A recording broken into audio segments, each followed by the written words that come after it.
Welcome to the Practice Leader Podcast, brought to you by Ascent, a show for medical practice administrators who feel stuck in the daily chaos and want to lead with intention. I'm Zed Williamson, founder and CEO of Physician Growth Accelerator. And I'm Paul Richards, president of Ascent and director of otolaryngology at the University of Utah School of Medicine. Every week, we explore what high-performing leaders are doing in real time, so you can stop reacting and start leading with purpose, strategy, and results. Monday starts, and before you know it, it's Friday. A month starts, and before you know it, 5 months have passed. And it's because you focus so much on what's staring at you right now that you don't have time to necessarily lift your view into what may happen in the future.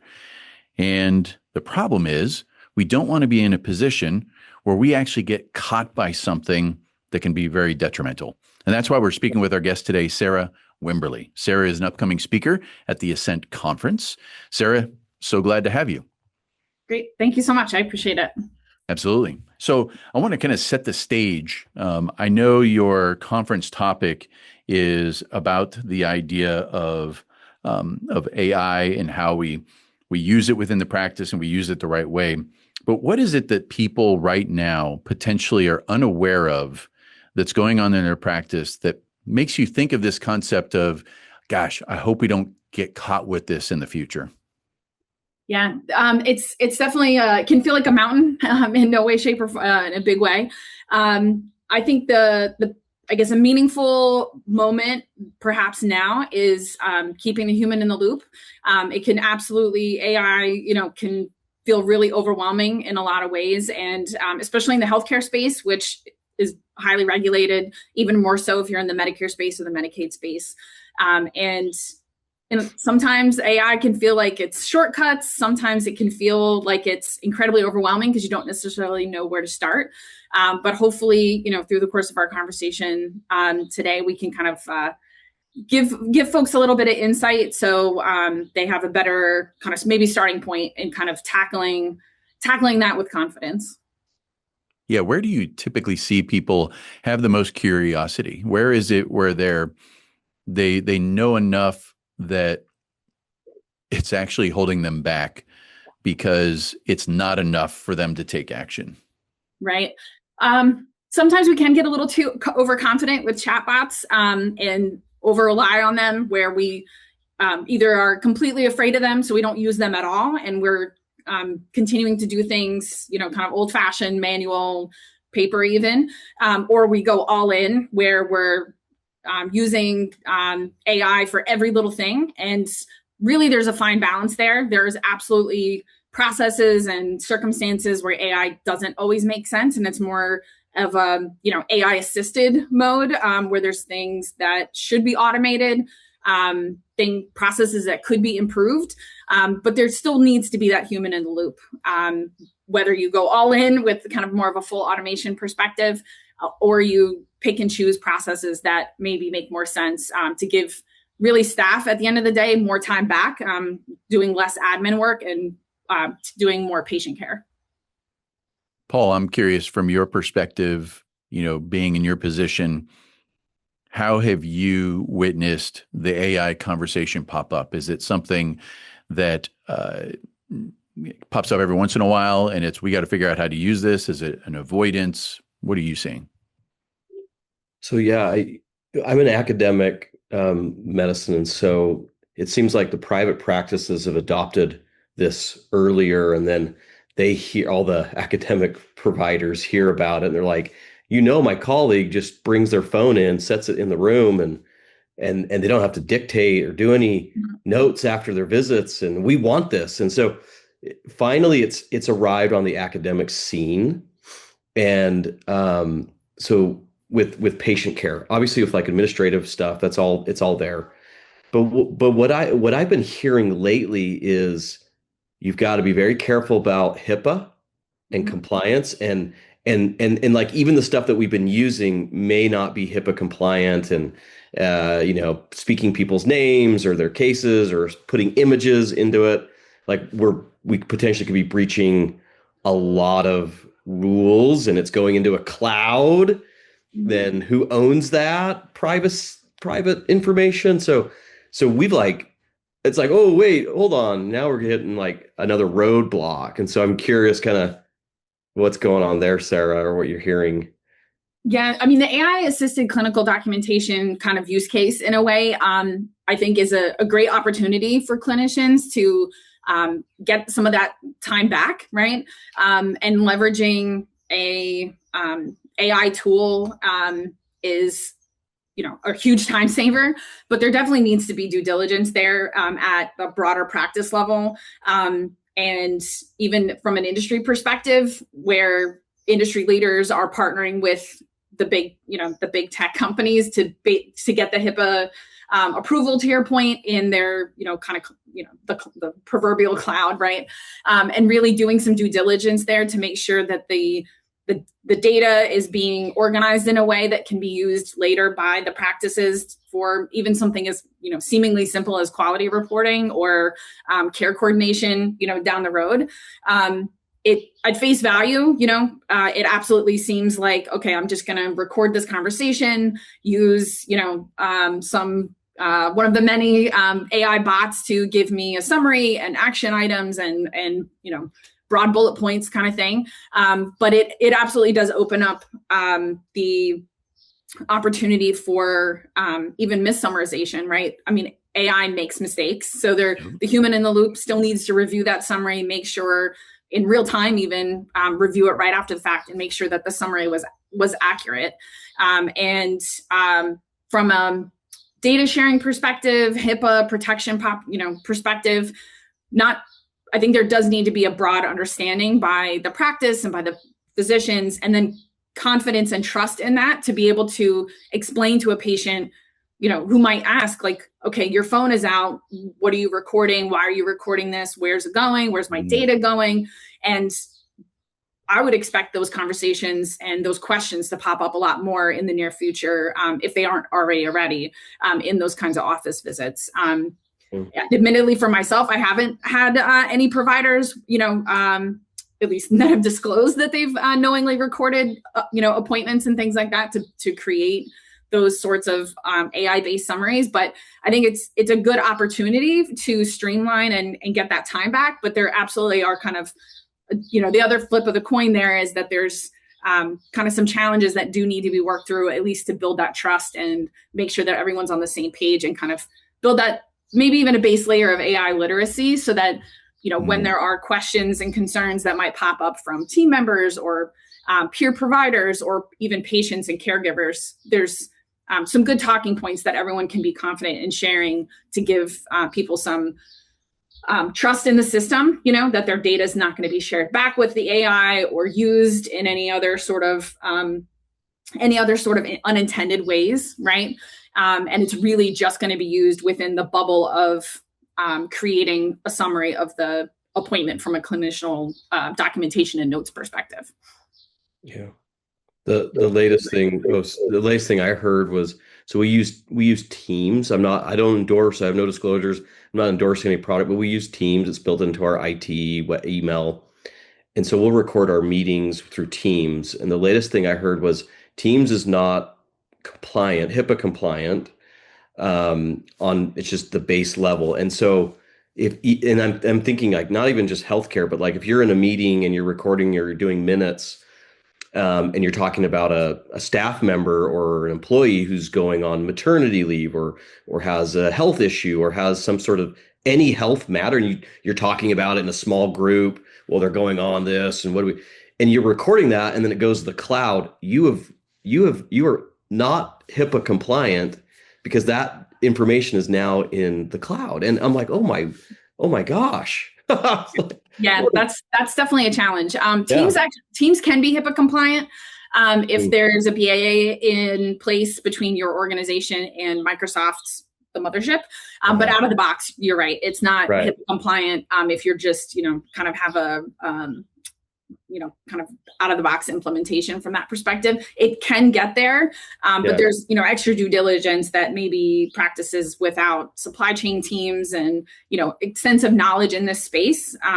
They might not be able to kind of work through that, or at least might not even know to ask those kinds of questions. So I'm glad it came up in our conversation, because I think that's a key point, that not all platforms are created equal, even if they have, the ability to, record and create summaries or do really any capability or functionality. There's always nuances. I almost said catch-22s, but it's not. I mean, they're very transparent in what they do and don't do, and all those security credentials and ISOs and audits and all those kinds of things.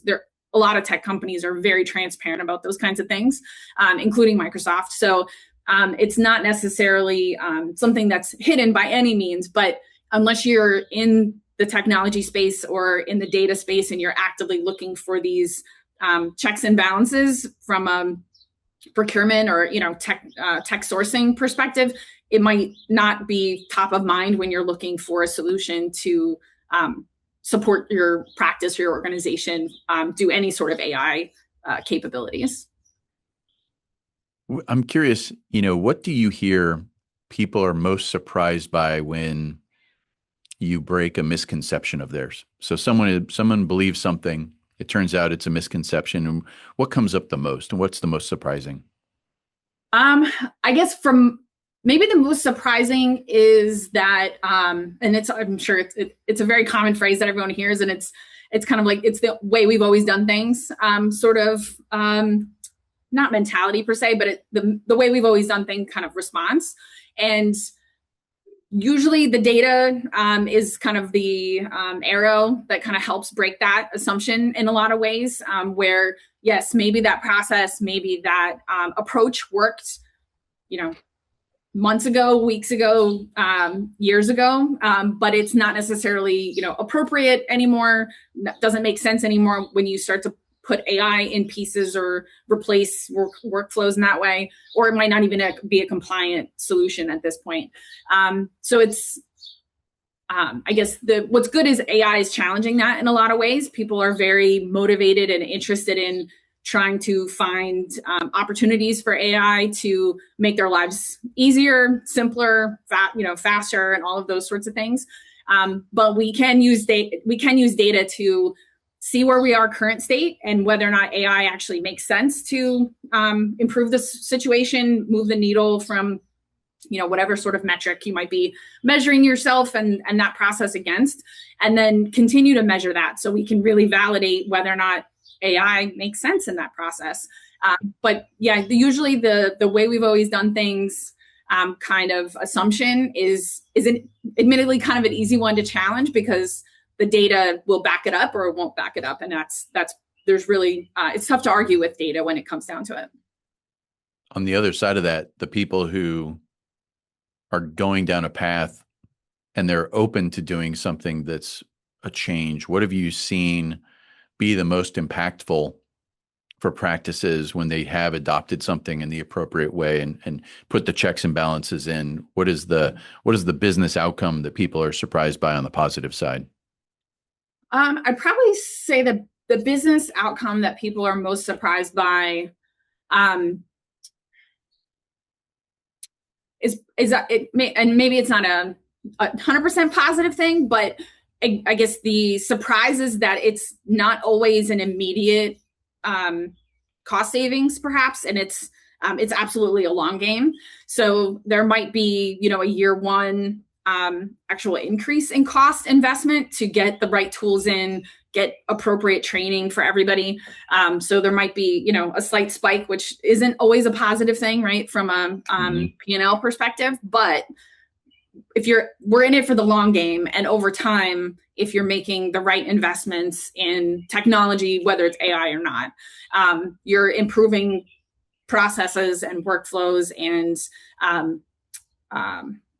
understanding and literacy in technology, especially AI. Your people costs, are going to be lower for a lot of reasons. Teams will be more efficient, so you might not need to hire additional staff members, despite the practice growing, right, from a patient size perspective. And you might actually end up having a higher retention in your workforce and less burnout, which then you have less changeover. So your cost to bring in new people and onboard new staff members might not exist. So I guess it's not 100% a positive thing, but there's, if you're in it for the long game, which, healthcare and providers is absolutely a career profession, then in the long term, it's absolutely a positive. Yeah. Like, a simple example is, there's a monthly cost to have a AI scribe or AI software for our providers. It's like, whatever nominal fee of it. And so we're gonna have this big cost, but we may be getting rid of, maybe able to not need scribes in the clinic. We're also saving the doctor, 2 hours at the end of the day to just go home and not chart. So how do you measure the burnout that you've alleviated, right? Like, and their joy in their job and the quality of life, right? Like, right. Yeah, totally. And that is measurable. I mean, but it's absolutely a long, it's a long run survey. It's not necessarily something you can measure on a Monday and then measure again on a Friday and see the delta, right? But even just something as seemingly simple as getting 2 hours back in your day by not charting and transitioning, maybe handwritten notes into, retyping it into a electronic health record. Whether the provider chooses to see more patients, chooses to go to the gym and then go home at the same time, or just chooses to go home right away, that's at least they're in control of that time, where previously they felt obligated to handle that administrative work right away before the next day came up and passed. And then there was even more on their to-do list based on the new patients that they saw that day. So it's I think in a lot of ways, change management broadly, and then bringing in AI into the mix. There's a lot of things that people might see, flip of a switch and improve overnight.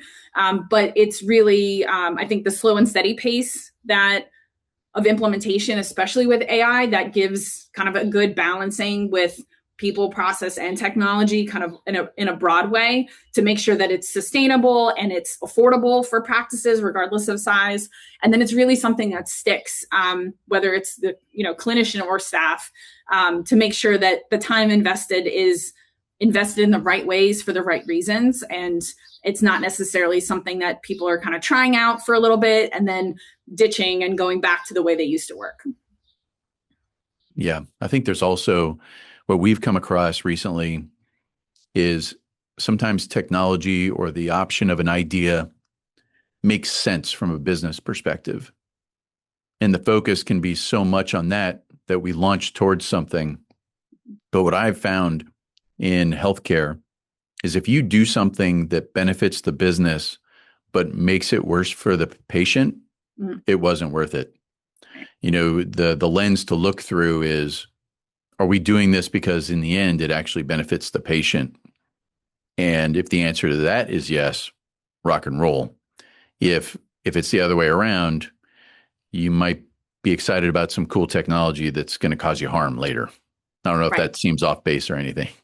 No, that's absolutely right. And not to pick on or harp on the documentation, but that's been a thread the whole conversation. So I'll stick with that. But if the documentation isn't summarized correctly and the provider catches it, then it's an opportunity to give feedback back to the tool that's being used by the practice that it's not quite up to snuff, and maybe it's not really a good fit in the end, right? And maybe another tool might be a better solution or more accurate from a transcription perspective or a summarization perspective. But the provider has to, they need to be in the loop to review that right away and not just necessarily, copy, paste and plop it into the EHR. Right. And that's tough. I mean, it doesn't necessarily eliminate the need for them to do any sort of work there, but hopefully it's a situation where it can be a good feedback loop for the technology platform that's been brought in. And if it's not a good fit, it's not. And what's good is you can learn as you go. And in IT, we always talk about sprints and being agile, and there's a lot of terminology flying around in that space, but that's really kind of how I think clinicians can approach in kind of embedding AI in a way where if you're new to this and you're bringing in a new tool, pilot it, try it out, try something for a couple weeks where everybody's all in for a few weeks to say, okay, like for these particular situations or these particular workflows or processes, this is how we're going to do it. And then we're going to all come together and share feedback at the end and figure out if it's, a reasonable adjustment based on now we're using AI, or if there's something where it's to your point, where it's so abrasive to the patient, or it actually is taking longer for us to do our job than it was before, and it's not necessarily worth it in those same scenarios. So, and especially if you're translating the kind of the AI summaries and next steps and that sort of thing from like a care coordination perspective, if that's wrong in the record, next provider will take that and run with it. And, if there's something that's inaccurate or the AI misunderstood something, the whisper down the lane, kind of a bad game of telephone could ultimately kind of catch back up and really cause significant harm to the patient. Yeah, we don't want to follow a bad compass for our directions, right? Well, Sarah, I really appreciate you taking the time and spending it with us today at the upcoming Ascent Conference. Your topic is From Spider Sense to Systems Sense, Navigating Ethical AI. So I suggest everyone put it on their schedule and, think about it this way. In your practice, maybe you haven't touched AI and you're not even curious. It would be valuable to go to a session like this so you can understand kind of where these things map out to. Maybe you're actively using it. Really valuable for you to go to this session, because we don't want to get in a position down the road where we say to ourselves, boy, I sure wish I had done this differently. So thank you again, Sarah. Really appreciate it. Yeah. Thanks for having me. Absolutely. And we'll see you next time on the Practice Leader Podcast. Thanks for listening to the Practice Leader Podcast. If you're feeling the weight of challenges in your practice, know this: the problems you're struggling with today don't have to remain problems. There is a path forward, and you're not walking it alone. Each week, we'll be here with insights, ideas, and real-world conversations to help you move forward from chaos to clarity. See you next week.